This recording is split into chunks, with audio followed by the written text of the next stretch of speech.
Hello, everyone. Welcome. Give it a few seconds here while everyone logs on.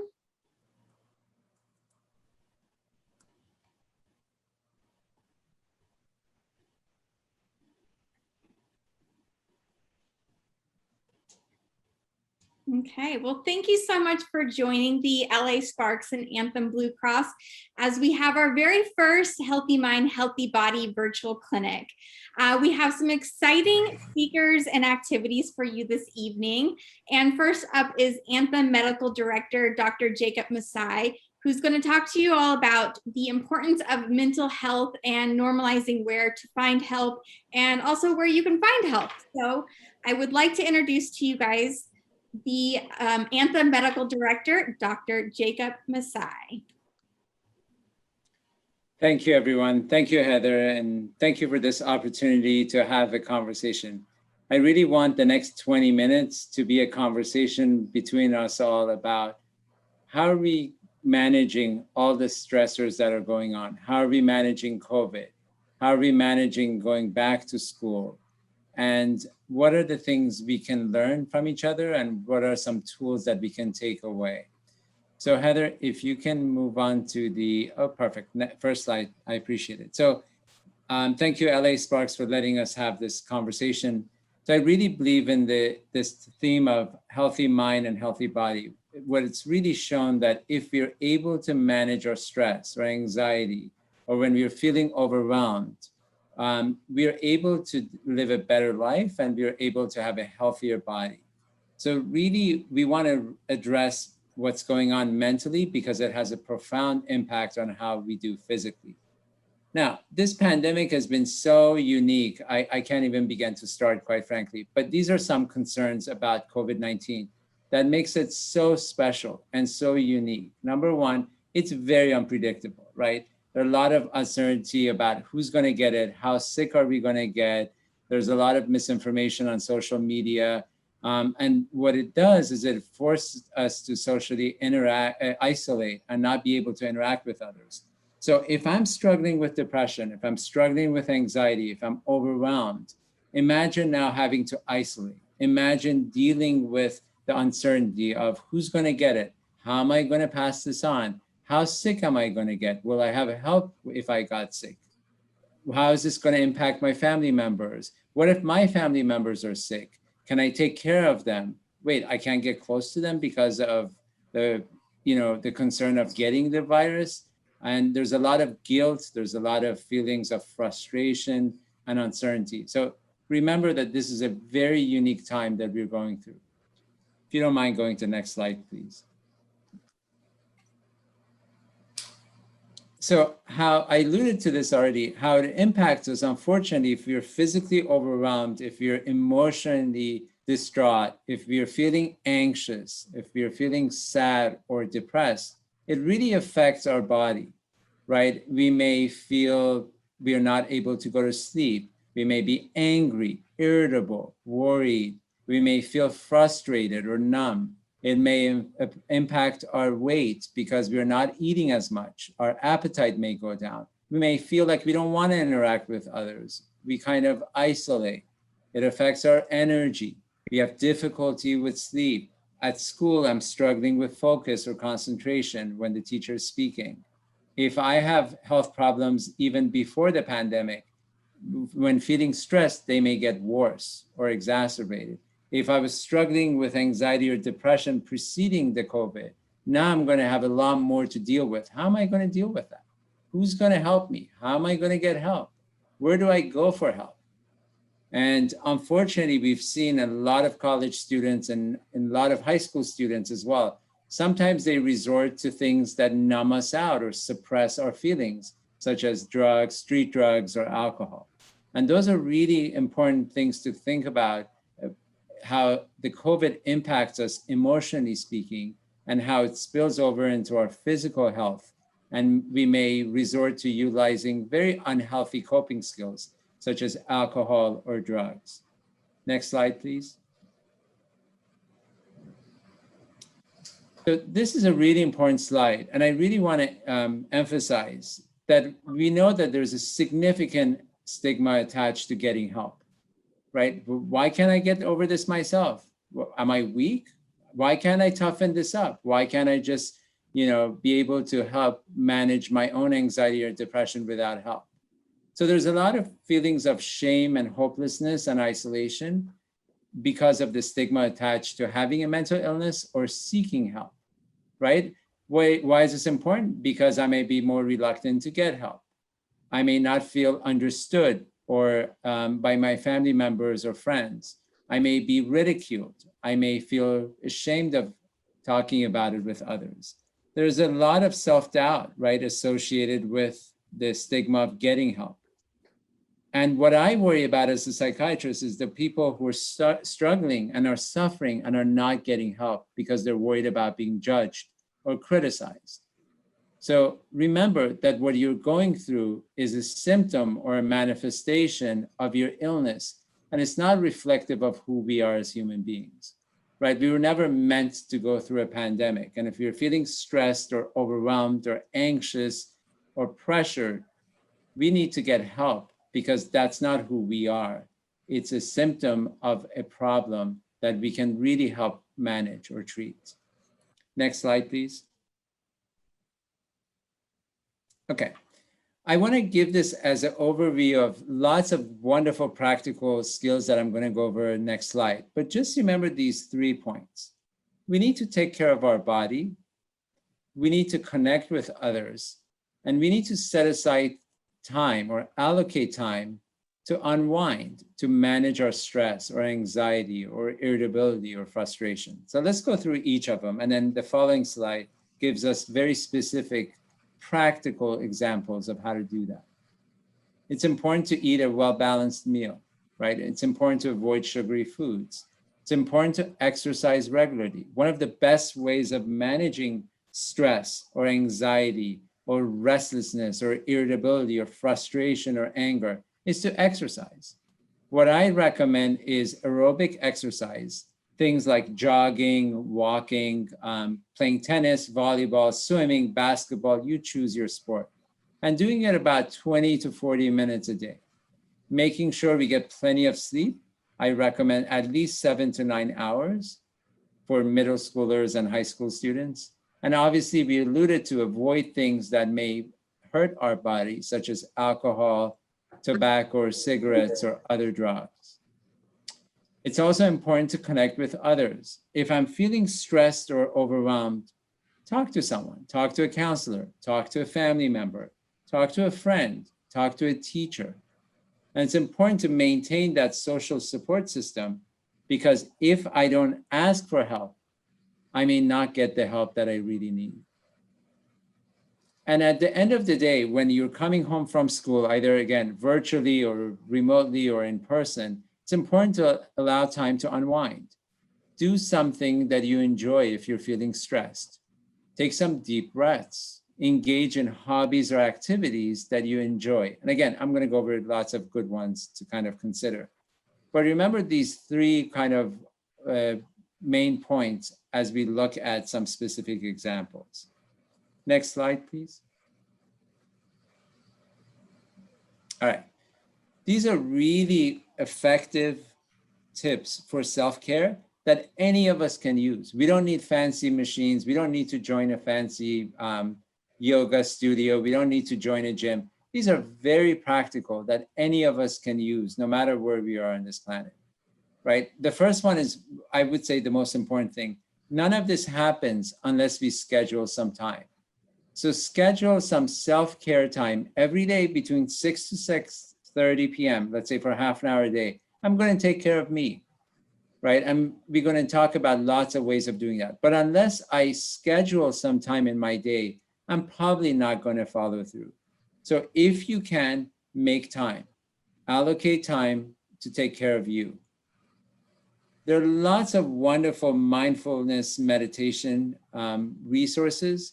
YouTube has mindfulness channels that are free. There are lots of apps. Some of them you have to pay for. There's one by the VA, the Veteran Affairs, by the government, that's completely free of charge, right? So you can utilize, again, private ones that you have to pay for, or you can use a lot of ones that are by very healthy and are by very reputable sources. Check out another website is mindful.org. It's completely free of charge, and they have lots of wonderful, healthy exercises.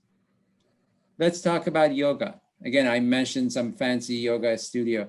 There are lots of free online videos you can watch on YouTube and practice some yoga. I alluded to exercise, walking. Again, something that requires movement of the upper and lower extremities has shown to work. So jogging, running, swimming, tennis, volleyball, basketball, they all work 20 to 40 minutes per day. It's important to have a very set kind of a sleep schedule. We go to bed around the same time. We try to wake up around the same time. We try to really allow ourselves at least 7 to 9 hours of sleep per night. This is very, very important, because the more sleep I get, if I get adequate sleep, the less likely I am the next day to be short fused or irritable or snappy, right? All of us may have some hobbies that we like to explore, but we haven't had a chance. And this is an opportunity, if because of the pandemic, we're feeling overwhelmed, to take advantage of them. If you like art, painting, journaling, music, dancing, photography, again, you get to choose.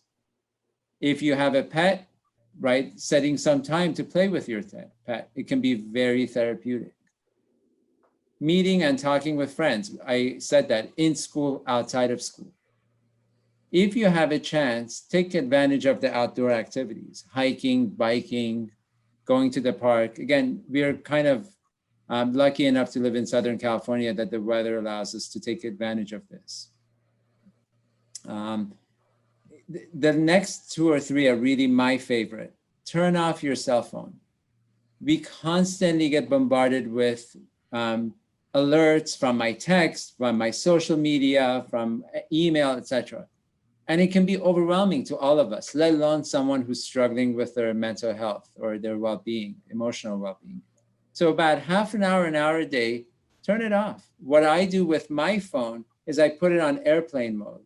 So for half an hour a day, when I need to relax and recenter myself, I put it on airplane mode so I don't get any alerts or messages. Limit social media, right? It can be quite overwhelming. All the, we're bombarded with news and images and distressing things that are going on this planet. It's okay to limit it and say, I'm only going to check whatever, my Instagram or my Facebook for half an hour a day, no more. So I set aside some time for social media, but after half an hour, I know to turn it off. One of the best things for our mood in terms of self-care is really to give to others, such as volunteer work, helping others, calling a friend. And when we give selflessly, it really improves our mood. And this is very well known in terms of literature supporting this volunteer work to be helpful for our mind or mood. Next slide, please. Okay. If I don't get the help I need and I'm feeling stressed and I'm feeling overwhelmed, unfortunately, sometimes some thoughts creep in. Those thoughts may be thoughts of self-harm. And it's really important to know what to look out for. If you may hear your family member, loved one, or friend or neighbor talk about wanting to die, if they're asking about means of committing suicide, ways of killing themselves, or searching, or looking for a gun or a knife, right? If they're feeling so hopeless or helpless, they tell us that they see no reason for living. They have some emotional or physical pain that they can't get help for. They feel like they're burned to their family members or loved ones or their caregivers. We notice that they're drinking more, using more drugs. They're essentially impulsive or acting recklessly in terms of sexual behavior or risk-taking behavior. We notice that their sleep is being erratic, or they're withdrawing or isolating, or they have really severe anger outbursts, or they have mood swings. To me, these are very important warning signs for suicide to pay attention to. Tells me that they need really help now. They're in distress. So it's important to jot these down. And if you see them in yourself or in others, it's important to ask for help and let a professional assess, and provide care to you. Next slide, please. Okay. How do we get help? What if I did everything you've said, Dr. Moussai, and it's not enough? What if I'm feeling distressed? What if I'm depressed to the point I can't go to school? What if my mind is racing? I can't take the exam. What if I'm having panic attacks and none of these help? What do I do? It's important to seek help from a professional provider. That could be a psychologist or a counselor or a therapist. It can also be a psychiatrist. Any of the above can provide some guidance or help. Consider online or virtual resources, right? There's a lot of programs and clinics that provide online or virtual counseling, and they will assess you for whether or not you need medication. Consider the meditation apps that I mentioned. Consider going to those YouTube channels. Consider going to mindful.org. These are wonderful, free, and accessible resources that are available to most of us.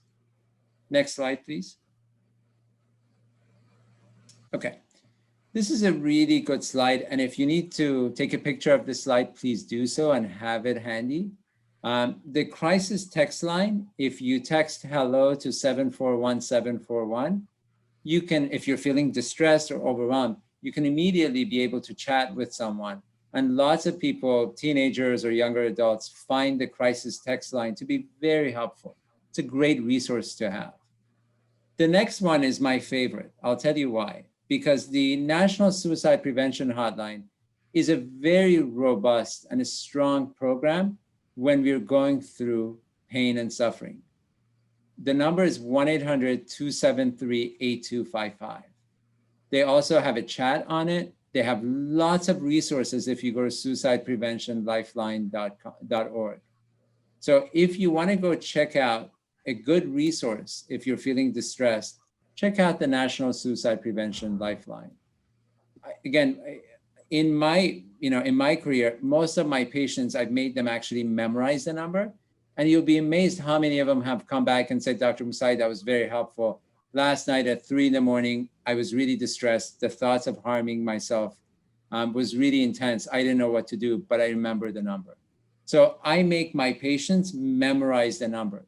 And I joke around about it and say, what's the code when they start seeing me? They have to say 273-8255. So if you don't have this number, please write it down or have it on your phone.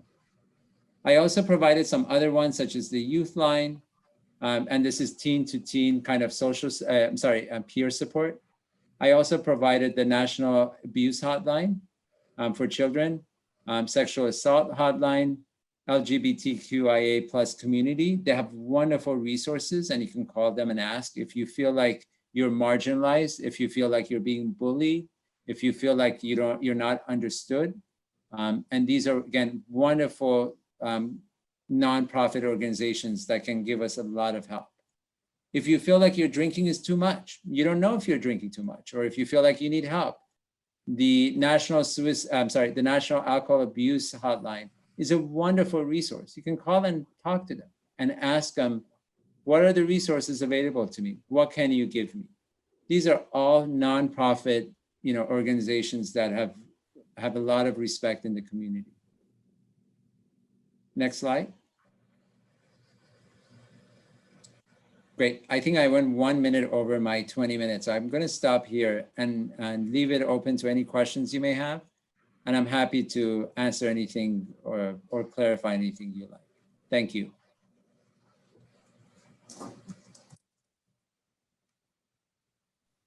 If you have any questions for Dr. Moussai, feel free to come off of mute, or if you feel comfortable putting them in the chat, you can do that as well. I'll also put my email in the chat if you need those resources that he provided. I can send them to you if you weren't able to grab a screenshot. Looks like we have a question. How do you help someone that doesn't think they need help? I love that question. I get that question asked a lot, and let's talk about it for a few minutes. It really depends on what level of concern you have. if you think, let's talk about the worst, the extreme scenario to the one that doesn't require a lot of attention. If you're really concerned about someone who's actively suicidal, or you feel like they may hurt themselves or others, please, please, please call 911, right? Our law enforcement do answer calls for mental health. And all they do, quite frankly, I call it a free taxi ride. They will take you to an emergency room or take that person to an emergency room to be assessed by a psychiatrist or a mental health clinician. So if you're at the point that you think they're imminent, they're going to do something immediately, please call 911. I would do the same thing if I was seeing a patient and I felt like they needed to be essentially safe immediately. So that's always to go if you feel like you have someone who's refusing help, but you're really worried about their well-being and you think they may need a welfare check or they need to be essentially assessed rather immediately. So that's the most important thing to remember. Now, let's talk about a case of someone who needs help and maybe a classmate of yours and friend of yours, but they're refusing to get help. I think it's important to come from a place of non-judgment, and I really mean that, and be of support and say, I understand you don't want help, but if you change your mind, I can maybe find some information for you about counselors or therapists or psychiatrists. And if you don't want help, I respect that. I don't judge you because of it. It doesn't mean that I label or criticize you for it. But I want to make sure as a concerned loved one or family member or friend that I can give you what you need. What do you need? I would really ask them. And if they say, I don't know if I have a problem or I don't know if I need help, I would say, great, I'm the same way. I'm not a professional. Why don't you go see a professional one time and let him or her tell you what they think, right? I tell my patients who come see me that think of the first session as educational, right? You're not bound to do anything I tell you. You're not bound to follow through, but just hear what I have to say and we can talk about resources and help. I hope that's helpful. Great. Looks like we have another question. How do we address situations in which we recognize children and youth experience stressors? I'm not sure what you mean by that question. Are you talking about specific situations you'd like me to identify, or? I would say you see a child experiencing stressors and they have different reactions to different things, and you say, how do you address that so that they can get the help that they need? I love that. Okay, thank you for clarifying. That's a great question. So everyone honestly expresses anxiety or stress or emotions differently. I think this is one of the most important things to remember, right? I may get anxious, I may have panic attacks. I may get anxious and I may have diarrhea. I may get anxious, I may punch someone. I really mean that. So first and foremost, it's to remember that in children and youth, they experience stressors very differently than us as adults. They may be more impulsive, they may be more aggressive, they may express it more with anxiety than maybe expressing it emotionally speaking. That's the first one. How do you help them? Come again from a place of non-judgment. So don't judge them, don't punish them, don't criticize them for asking for help, but rather say, I've noticed the following. See, that's very different than saying, I can't believe you did that. You're horrible. You should be ashamed of yourself, right? This is pathetic. I can't stand this anymore. This is all critical and judgmental comments. What if I said something such as, I'm sorry you're going through this. I've noticed the past couple of times that you've been a bit short or snappy. I want to know if I can help. What's going on? Let's go for a walk. Let's talk. So I would go from a place of inquisitive and wanting to help rather than from a place of judgment and criticism, especially when you're working with children, especially when you're working with adolescents or younger adults who are feeling essentially misunderstood and ashamed of expressing how they're going, what they're going through.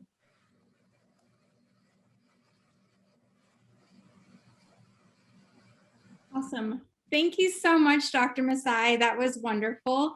If anyone else has any questions, feel free to shout them out real quick. Otherwise, we will head on to the next speaker. Thank you all. Awesome. Thank you. All right, so next up, I'm really excited for all of you. We are going to get our bodies moving a little bit with our LA Sparks player, Amanda Zahui B. So I'm gonna turn it over to her. Gosh, hi. Oh, go ahead. Oh, looks like we're gonna spotlight you. There you go, you're on. Hi. So are we moving right away or are we talking first? Sorry. Feel free to talk first if you would like. Okay, yeah. So I don't like seeing just myself. There we go.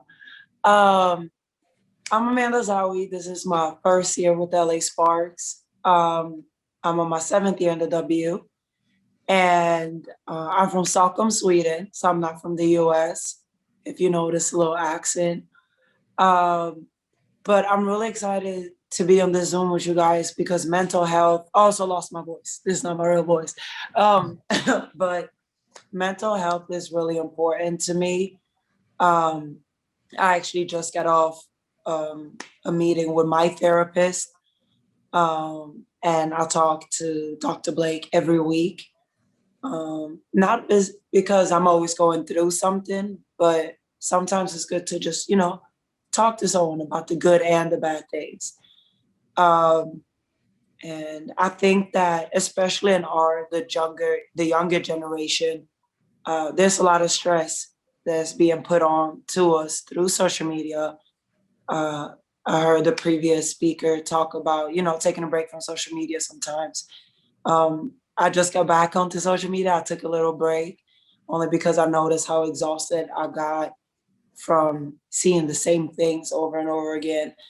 I worked a lot and I'm still working on my self-awareness and noticing certain things or humans or whatever it might be that triggers me and that led me to taking a break from social media and just focusing on me. It's okay to be a little selfish at times where we put ourselves first and making sure that our mental health is where it's supposed to be, and reaching out for help. And I can really advocate for saying that therapy has helped me. Like I said, we all go through different things, and for some people it's tougher than for others. And when I was younger, I'm 27 now. When I was younger in college, I was really against going to therapy because I was so proud in myself to say, like, I don't need to talk to anyone. Like, I'm cool, I'm good. But I took the mature step of just saying, you know what, I need to vent to someone that is not my friend, my girlfriend, or my parent, someone that I like, someone who knows what they're doing. So if anyone is going through something, if you just want to talk to someone, I really think that therapy is a great tool and a great resource to, better yourself and feel better about yourself. Also just want to sneak in that there's nothing wrong with talking to a therapist. There's nothing wrong with asking for help. It's a tough world we live in, and especially as a person of color, we go through a lot. We are being traumatized and we have traumas with everything that's happening around us. So just talking to someone, that's why I started. Also, there's different ways of help. Personally, I'm on antidepressants, and it's not because I'm depressed all the time, but just to keep my mood up. Sometimes we need a little extra push in the back to be able to stand up straight and be our happy selves. So that's the first thing that I just wanted to be open with, that, ain't nothing wrong with me. I'm perfectly fine. I just need some help sometimes. Another thing I want to bring up, because you guys are a little bit younger than me, the people you surround yourself with are extremely important. Having a good circle, in a circle with people that actually care and love for you and push you to be greater. I think that's something that I wish I could have started doing when I was younger, before I went to college. So I'm giving that to you guys just to have that in the back of your mind, that, I want people around me that's gonna lift me up. So I think that was like a good introduction. And then some things that I really take pride in as far as like activity, I like to be outside. I love the nature. So just, whether it's like grabbing a cup of coffee and just people watch, with or without my headphones, but just breathing and being in tune with what's going on right now, and get some fresh air. But I really like to meditate. I'm not great at yoga because it takes a lot for me to focus to a certain voice, right? Like sometimes I go on Spotify and I'm like, yoga, and I don't really like the voice of the instructor. So then I'm like, I can't do this. So then I stop. But I found that just laying on the floor on my couch or in my bed and just breathing and really just focusing on my breathing, and I space out a lot. That's okay. A lot of people who knows me, they know when I space out, but it's okay to space out as long as you acknowledge the fact that you are spacing out, and then you just come back to yourself. And I didn't know that there was different ways of breathing. So I used to just sit here and be like, breathing through my nose and thinking I was doing the right thing, which is, it's good that you are like paying attention to your breathing, but breathing in through your nose and then exhaling out with your mouth. And when you breathe in, you breathe like through your nose out in your stomach, and you just expand your stomach. It takes some time to like learn how to do that because it's weird. But once you get a hang of it, you find this peace and calm inside of you.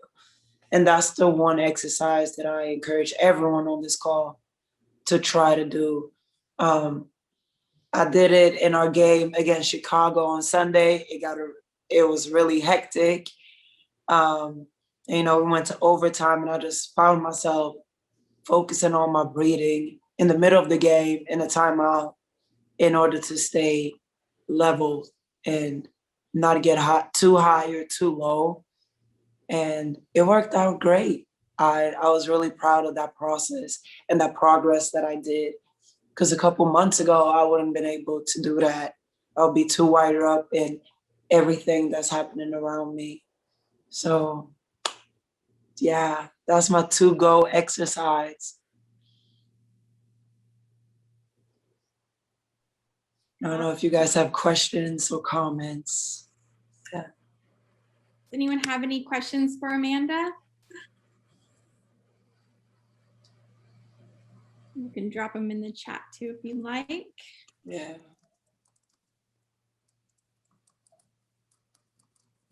Okay. Oh, Yeah. someone said, thanks for your transparency. Oh, yeah. Yeah. Thank you. Do you read books on breathing? I do. Actually, one of my favorite books is called The Art of Communication. And at first, when I read that, I was like, like I'm very good at communicating. I know how to talk people's ears off. But it was more so how to communicate with myself and how to really find peace in sitting quiet in a quiet space and just breathe. And I talked to one of our trainers the other day of just being like, appreciate the small things of being able to feel the air coming through me and then out again. And I take long showers. So standing in the shower and just breathing and kind of like allowing yourself to feel every single water drop coming from the shower on your body and just breathing as they run down your body. That's something that I've really taken to heart and that I try to do every time I get into the shower. So I hope that answered your question.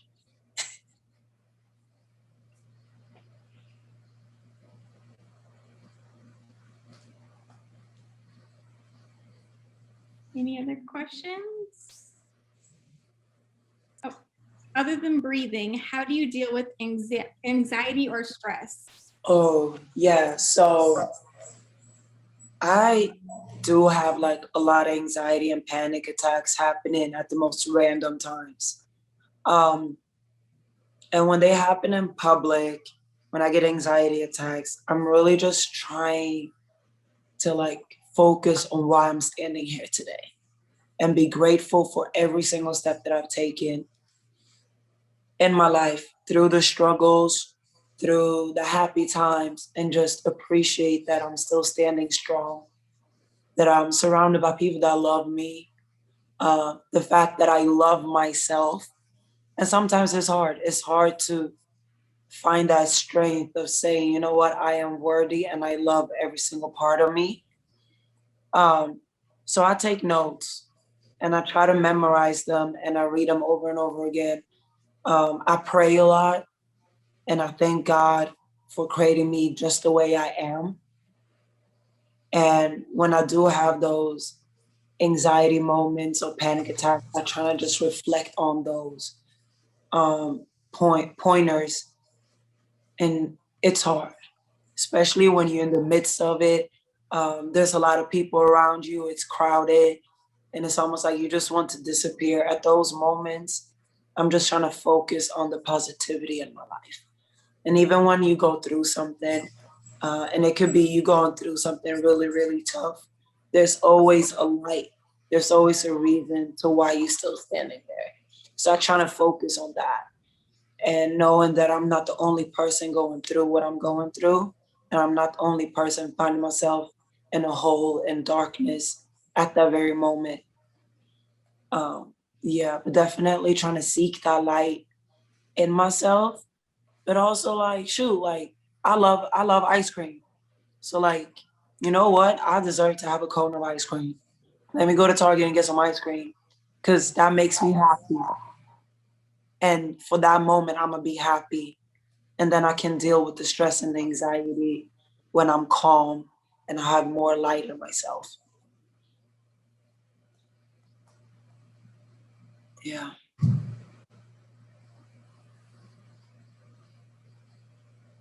Perfect. Awesome. All right. Shall we move on to some activity?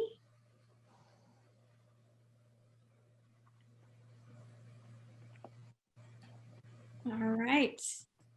So next up, I want to introduce to you all 𝘏𝘦𝘢𝘭𝘵, and she is going to take you guys through some movement and some meditation, and I will let you take it away now, 𝘏𝘦𝘢𝘭𝘵. Great, thank you. Thank you so much for having me. Hey, everybody.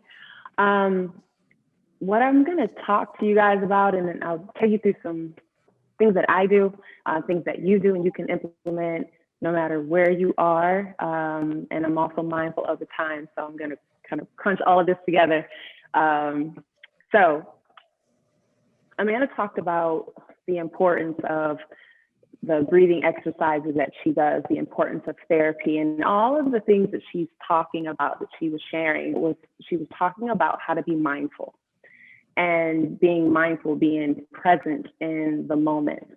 And that is what meditation is. So I'm actually going to teach you all how to meditate. And while I'm sitting on the floor, because I like sitting on the floor, you don't have to be sitting on the floor to meditate, but I do want you to, wherever you are, to just get comfortable. So even if you're sitting in a chair, sit up nice and tall, have a nice long spine. And before we even get into an actual meditation, I just want you to just start to take some breaths. See, we take anywhere between 35,000 and 55,000 breaths a day. And we do it without thought, right? But it's the one thing that we cannot live without. So we can go a long time without food. We can go a shorter time without water. But if you stop breathing, what happens? Right? Like you're going to die. So it's really important that not only are you just taking breaths, but you're taking mindful breaths. And so I'm going to encourage you to start just with 2 minutes every day of mindful breathing, right? This will be your mindful meditation. Now, why do we meditate, right? We meditate because it helps us reduce levels of stress, of anxiety, of depression. And so depression keeps us, it's where we are attached to things that have already happened, things that we can no longer change, things that were no longer real, but we're still very much attached to those things. Anxiety is because we're worried about something that has not happened yet, right? And so meditation and mindfulness helps keep us in this present moment. As an athlete, we talk about being in the zone, getting in your flow state. That's what this will be able to help you do. So if you are an athlete, if you're a parent, you can use any of this at all times, right? So let's just get comfortable. Just take an inhale in through the nose, sit up nice and tall. Open the mouth side out, right? Just like let it go. We're gonna do that again. Inhale in through the nose. Open the mouth, sigh it out. And then just notice how the body feels, all right? So do it again. Inhale in through the nose. Exhale, sigh it out. You might start to notice that you're starting to relax a little bit. And so now I'm gonna invite you to close your eyes. And take those deep, clearing, cleansing breaths again. Inhaling in through the nose. Opening the mouth, sighing it out. We'll do that again. Inhaling in, sighing it out. Nice. Now, I want you to shift your focus on your inhales and exhales right in the space right above your lip, but below your nose.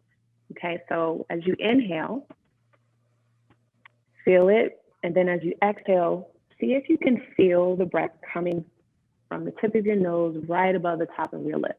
Okay, that space is going to be your anchor.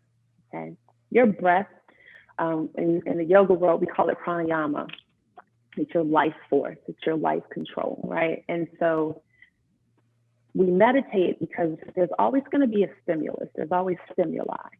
Right? And we focus on the space between stimulus and response, right? So we focus on happening, but how we choose to respond to what's happening. And meditation allows us to be the calm in the storm. It allows us to be like water. And so we're going to just do a 2-minute meditation where you are just breathing. And the only thing I want you to focus on is that anchor, that little space right below your nose, right above your lips. And know that thoughts are going to start to creep into your mind. Everything that's going on, things that you have to do when this is over, things that you forgot to do, things you want to do, things that might happen, all of this stuff is going to start swirling. And I don't want you to attach to that. Just acknowledge it. So it's like you're going to be an observer in your own movie. Okay, so just let the thoughts come and let them go, and you focus on your breath. All right, I'm going to start my clock. Take a deep inhale in, and then as you exhale, just breathe.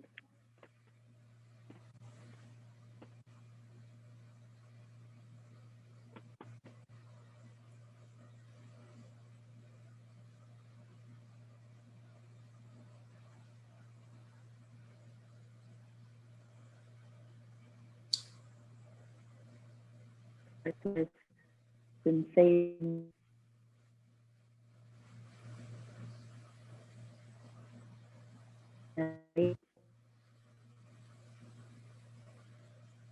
To ignore it, it allows us to be mindful. Come and go without attaching to it.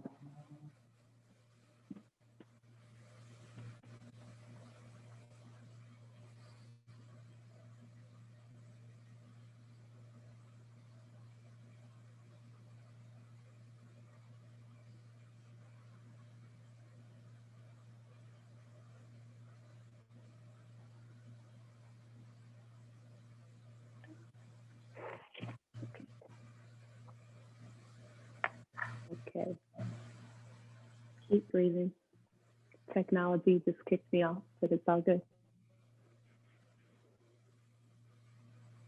You got 30 more seconds.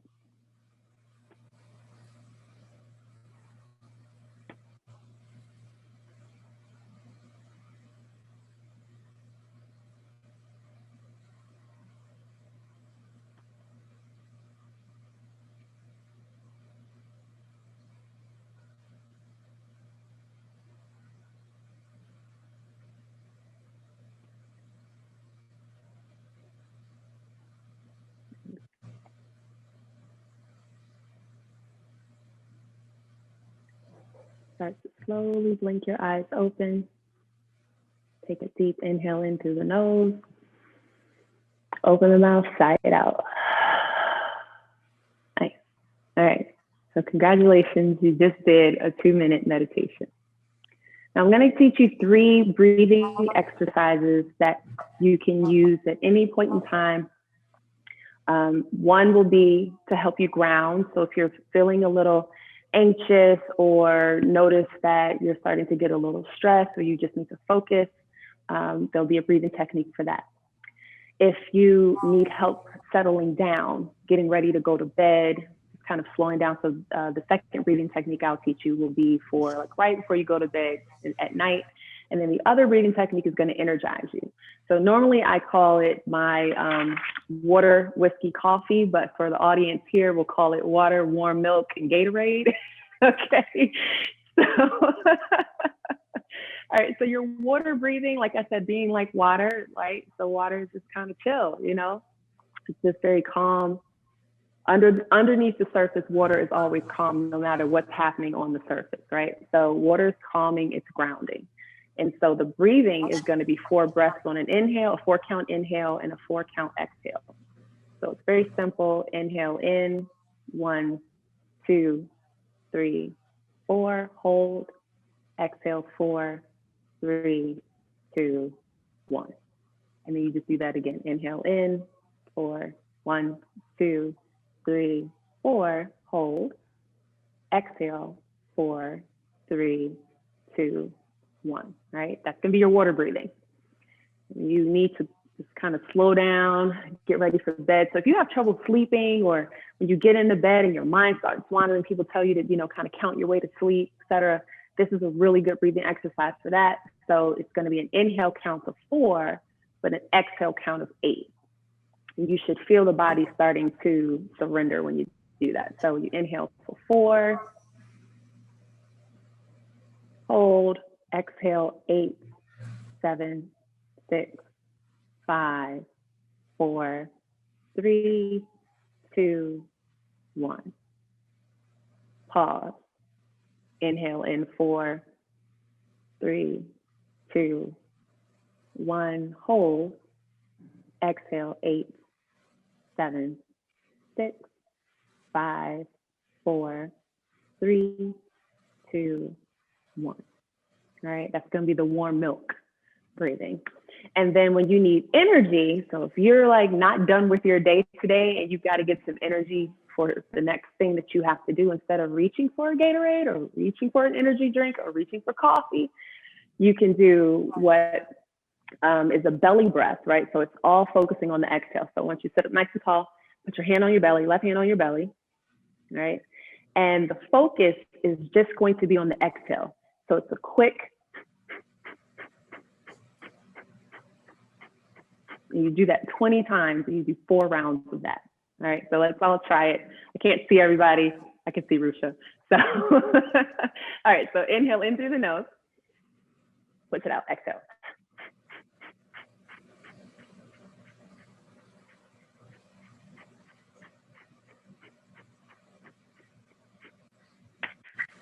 I just started sweating. I don't know if it's the light or it's the breathing. It might be a combination of both. So those are 3 exercises that you can do at any point in time that you need, anywhere you are. So again, you don't have to be sitting on the floor. You can be walking and doing this breathing technique, right? You can be in a meeting and do the breathing technique. But all of this is going to help you get grounded, help you stay present, help you be more mindful, and help you take care of your mental health. And I'll just pause there and see if there are any questions that anybody has. Keena, can you let everybody know where to find you on Instagram or social media? Sure. My Instagram is Keena, Kena_unmasked, UNMASKED. It's actually on my my Zoom handle as well. That's where I'm at the most. I do have Facebook, facebook.com, official Keena Hodges is somewhere else you can find me. And then my website is she'sunmasked.com. I can type it in the chat too. Oh, thank you. Or KeenaHodges.com is how you can connect with me. And I do teach meditation and yoga and, you know, all of that great stuff. So And I teach it in a free community. So if you want to hop on and get more information, please feel free to reach out. Awesome. It'd be great to have people come and see you in person sometime. Yeah, I travel. Travel, yes. So, any questions? I don't see any questions, but thank you, Risha, for putting that in the chat.